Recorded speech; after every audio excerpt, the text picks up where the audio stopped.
மத்தேயு 18வது அதிகாரம் 21வது வசனத்துல இயேசு கிட்ட பேதுரு வந்து கேட்கிறார், என் சகோதரன் எனக்கு விரோதமாய் பாவம் செய்தால் நான் 7 தரம் மன்னிக்க வேண்டுமோ அப்படின்னு கேட்கிறான். அதுக்கு இயேசு சொல்கிறார், 7 தரம் அல்ல 770 தரம் மன்னிக்க வேண்டும் அப்படின்னு சொல்லிட்டு கீழே ஒரு ஊமை சொல்கிறார். அந்த ஊமையில என்னன்னா, ஒரு ராஜா கிட்ட ஒரு மனுஷன் வந்து கடன் பட்டிருக்கான். அந்த கடனை வந்து ராஜாவானவர் மன்னிக்கிறார்.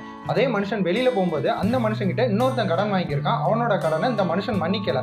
இந்த ஊமையில இருந்து நம்மளுக்கு என்ன தெரியுதுன்னா, நம்மளுடைய பாவங்களை நம்மளுடைய தேவனானவர் மன்னித்திருக்கிறார்.